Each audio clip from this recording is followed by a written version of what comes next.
Responsibility does not start from your professional life.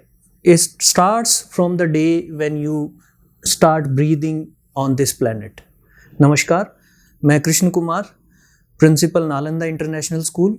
आज आप सभी से बात करूंगा कि किस तरह से हम अपने बच्चों को एक जिम्मेदार नागरिक बना सकते हैं और हमारा जिम्मेदार नागरिक बनाने में क्या योगदान हो सकता है। देखिए, रिस्पॉन्सिबिलिटी जब भी ये शब्द आता है तभी हमारे शरीर में एक सिहरन सी पैदा हो जाती है। और रिस्पॉन्सिबिलिटी जब हम बात करते हैं जिम्मेदारी की, तो जिम्मेदारी स्टार्ट नहीं होती है जब हम प्रोफेशनल लाइफ में चले जाते हैं। ये स्टार्ट जब नहीं होती है जब हम अपना बिजनेस शुरू कर देते हैं। ये स्टार्ट वहीं से शुरू हो जाती है जब से हम इस धरती पे आते हैं, कदम रखते हैं, सांस लेते हैं। और शायद हम वहीं पे मार खा जाते हैं एज ए पेरेंट कि हम ये सोचते हैं कि अभी बच्चा बहुत छोटा है, अभी इसमें कहाँ जिम्मेदारी डालें, कैसे जिम्मेदारी डालें। तो मैं आप सभी से इसी बारे में आज ज़रूरत के अकॉर्डिंग मैं बात करूँगा और ज़्यादा समय ना लेता हुआ मैं आप सभी को थोड़ा अपने अनुभव के आधार पे थोड़ी थोड़ी बातें इस तरह की शेयर करूँगा कि किस तरह से हम अपने बच्चों को एक जिम्मेदार नागरिक में बदल सकते हैं। तो रिस्पॉन्सिबिलिटी को मैं मोटे तौर पे सिर्फ दो भागों में बांटता हूँ। एक रिस्पॉन्सिबिलिटी सेल्फ के लिए और दूसरी रिस्पॉन्सिबिलिटी सराउंडिंग्स के लिए। जहाँ तक सेल्फ की बात है, सेल्फ में कोविड आया और कोविड ने हम सबको सिखाया कि हमारे लिए हेल्थ कितनी इम्पॉर्टेंट है।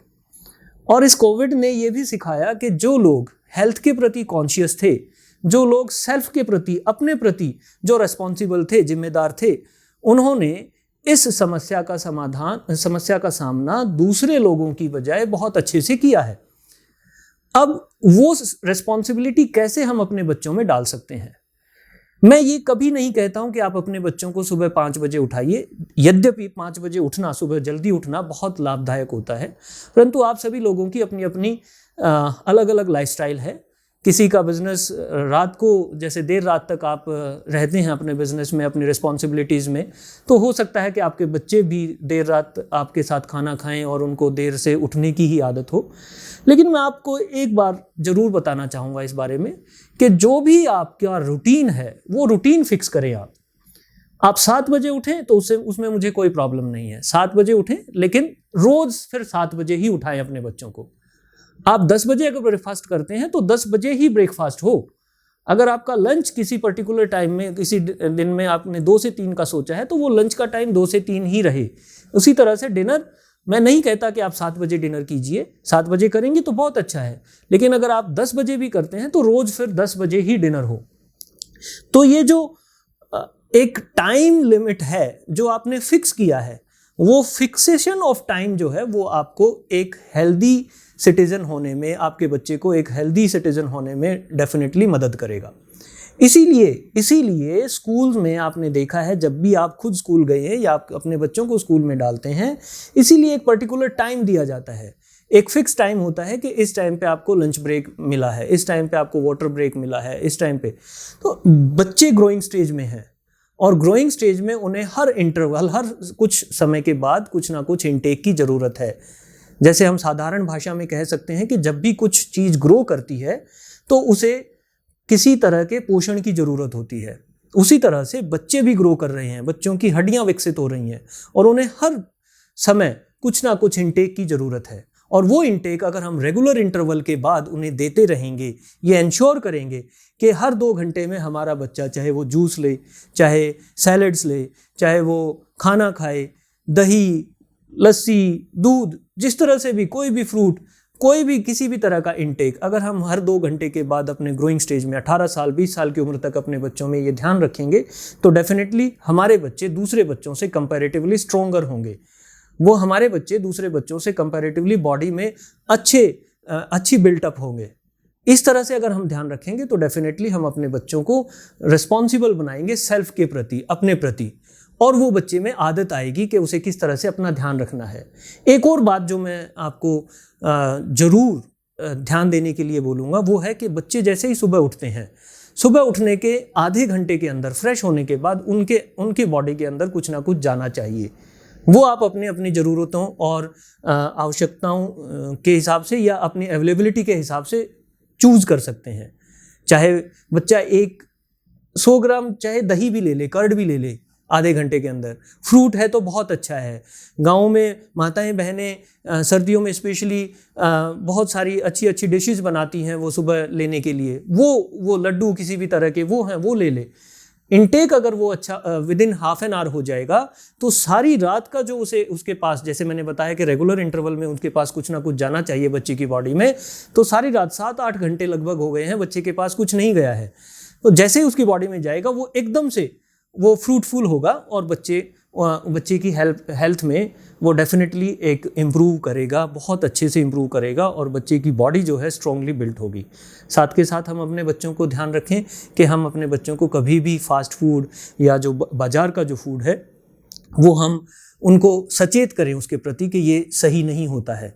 उसके लिए जब बच्चा बहुत छोटा होता है तो परिवार वाले प्यार से आउट ऑफ लव उसे वो चीज़ें खिलाना शुरू कर देते हैं, उसकी डिमांड को पूरा करना शुरू कर देते हैं। उसकी बजाय अगर हम शुरू से ही अपने बच्चों को सिखाएं, शुरू से ही हम अपने बच्चों को घर से का बना हुआ खाना दें, शुरू से ही हम अपने बच्चों को जूस की आदत डालें, शुरू से ही हम अपने बच्चों को फ्रूट्स की आदत डालें, तो डेफिनेटली वो बच्चा उन सभी चीज़ों से, बीमारियाँ बोलता हूँ मैं उनको, उन सभी बीमारियों से दूर रहेगा। और वो इतना स्ट्रॉन्ग हो जाएगा कि जब वो स्कूल में जाना शुरू करेगा तो अपने पीयर्स को भी, अपने दूसरे फ्रेंड्स को भी बताना शुरू करेगा कि ये चीज़ें बहुत गलत हैं, ये चीज़ें बेकार हैं और इन चीज़ों से हमें बचना चाहिए। और अगर हम ये सारी चीज़ें डाल देते हैं अपने बच्चे की रूटीन में, डेली रूटीन में, तो डेफिनेटली हम उसे रिस्पॉन्सिबल बना देते हैं सेल्फ के प्रति। दूसरा रिस्पॉन्सिबिलिटी मैंने बताया था सराउंडिंग्स के प्रति, और सराउंडिंग्स के प्रति की जो रिस्पॉन्सिबिलिटी है वो फिर मैं 2 भागों में बांटता हूँ, एक पब्लिक और दूसरा प्रॉपर्टी। पब्लिक के प्रति जो रिस्पॉन्सिबिलिटी है वो हम बच्चे में डेवलप कर सकते हैं उसके इंटरपर्सनल और इंट्रापर्सनल स्किल्स को डेवलप करके। हम अपने बच्चे में डेफिनेटली हमें ये ध्यान रखना चाहिए कि जब हम अपने बच्चे को माहौल जो घर में दे रहे हैं उसमें हम बच्चे को एक एक्टिव लिसनर बनाएं, उसमें क्षमता विकसित करें कि वो चीज़ों को अच्छे से सुने, जो भी बातें हो रही हैं उनको सुने, ध्यान से सुने, उसमें पेशेंस, धैर्य का उसमें निर्माण करें, उसके अंदर जो है लीडरशिप की क्वालिटीज़ डालें, उसके अंदर टीम बिल्डिंग की क्वालिटीज़ डालें, उन सभी चीज़ों को हम उसको फ्लेक्सिबल बनाएं। इन सभी चीज़ों को हम तभी कर सकते हैं जब हम उसको इस तरह का एनवायरनमेंट दे रहे हैं, जब हम उसे इस तरह की परिस्थितियां दे रहे हैं। और वो परिस्थितियां कैसे दी जा सकती हैं? बच्चों को घर के हर छोटे मोटे डिसीजन में इन्वॉल्व करना शुरू कीजिए। कभी भी ये मत मानिए कि ये बच्चा है और इसकी यहाँ पे कोई ज़रूरत नहीं है। नहीं, बच्चों को सिखाइए कि जो भी हम डिसीजन ले रहे हैं, जब भी हमारे बुजुर्ग डिसीजन लेते हैं तो डेफिनेटली वो हमसे भी पूछते हैं आज, तो हम क्यों ना अपने बच्चों को भी आज से ही सिखाना शुरू कर दें कि किस तरह से घर के डिसीजन लिए जाते हैं और किस तरह से उस डिसीजन का क्या अच्छा होगा, क्या बुरा होगा, वो ड्रॉबैक्स हैं या लिमिटेशंस हैं वो डिस्कस की जाती हैं। किस तरह से बड़ों को सुना जाता है पहले पेशेंसली, किस तरह से उनकी बातों को ध्यान से सुना जाता है और उनको अमल में लाया जाता है, किस तरह से एक आदमी के डिसीजन को फिर पूरा परिवार फॉलो करता है और वो पूरे परिवार को फॉलो करते हुए हम उसमें रिजल्ट अचीव करते हैं। तो अगर हम ये सारी बातें अपने बच्चों को ये माहौल देंगे तो डेफिनेटली उसमें जो ये 21st सेंचुरी स्किल्स जिसको हम बोलते हैं वो डेवलप होंगी अपने आप ही। वो घर से ही सीख रहा है, घर से ही वो फ्लेक्सिबिलिटी सीख रहा है, घर से ही वो सीख रहा है कि किस तरह से उसे पेशेंस अपना काबू में रखना है, घर से ही वो सीख रहा है कि किस तरह से उसे टीम स्पिरिट होना चाहिए, घर से ही वो सीख रहा है कि किस तरह से उसे एक्टिव लिसनर बनना चाहिए, घर से ही सीख रहा है कि किस तरह से उसे फ्लेक्सिबल होना चाहिए। तो ये सारी चीज़ें भी वो घर से हम उसे बच्चे को सिखा सकते हैं। हमें कभी भी ये नहीं मानना चाहिए कि हम अपने बच्चों को दूर रखें इस मामलों में, ये बहुत छोटे हैं।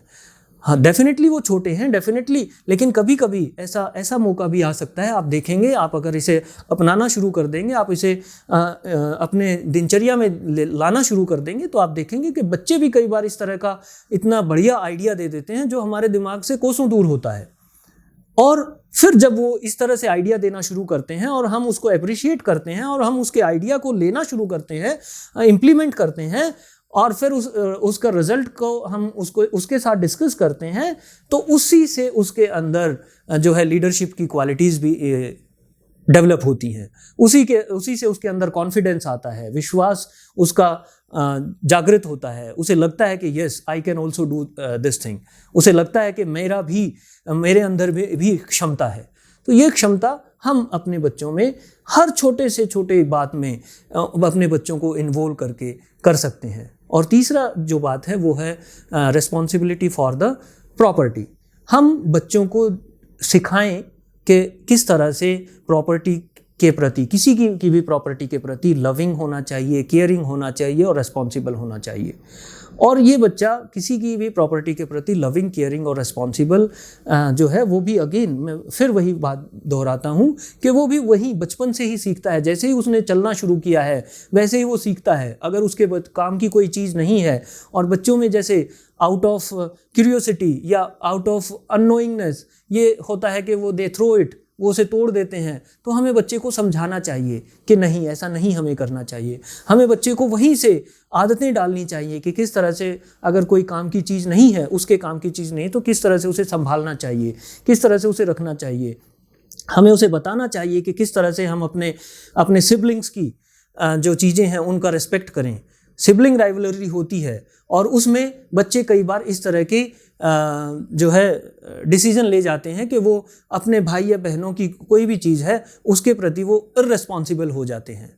अगर हम अपने बच्चों को सिखाएंगे कि उसकी जो चीज़ें हैं, उसके भाई की या बहन की जो चीज़ें हैं वो उनको भी उसे रिगार्ड देना चाहिए, तो डेफिनेटली उसमें ये भावना इनकलकेट होगी, रिस्पॉन्सिबिलिटी इनकलकेट होगी। अगर हम सिखाएंगे कि किस तरह से अपने फैमिली मेम्बर्स की या अपने पड़ोसियों की जो प्रॉपर्टी है, जो हमारे किसी काम की नहीं है, अगर हम उसका रिस्पेक्ट करें, हम उसको भी उनके बिना बताए अगर हम उनको सेव करें, उनकी केयर करें, तो किस तरह से हम एक अच्छे नागरिक में डेवलप हो सकते हैं। अगर हम ये सिखाएंगे, अगर ये हमें बताएंगे, उन्हें बार बार इस तरह की सिचुएशंस क्रिएट करते हुए उसी तरफ हम उनका ध्यान आकर्षित करेंगे, तो डेफिनेटली बच्चा फिर पब्लिक प्रॉपर्टी को रिस्पेक्ट करना भी सीख जाता है। और फिर ये जो बाद में जो चीज़ें आती हैं समाज में, छोटी छोटी से लेके और बड़े बड़े राइट्स तक, ये सभी चीज़ें भी हम अपने बच्चों को उन चीज़ों से दूर रख सकते हैं जब हम उनके अंदर इस तरह की भावनाएं कर सकते हैं। लास्ट, मैं ये चीज़ें आपको जो बताई हैं, जो हमने आज डिस्कस की हैं कि किस तरह से हमें केयरिंग होना चाहिए, किस तरह से रिस्पॉन्सिबल होना चाहिए सेल्फ के लिए, पब्लिक के लिए और प्रॉपर्टी के लिए, ये बच्चे खुद नहीं कर सकते। हमें भी रोल मॉडल होना पड़ेगा।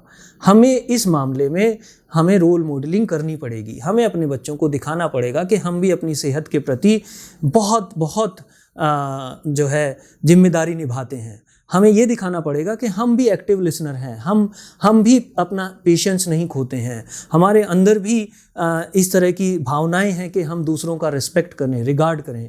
हम भी अपनी ही नहीं, अपने पड़ोसियों की और अपने देश की, अपनी सोसाइटी की, समाज की जो भी प्रॉपर्टी है उसका हम रिगार्ड करते हैं, उसका हम रिस्पेक्ट करते हैं।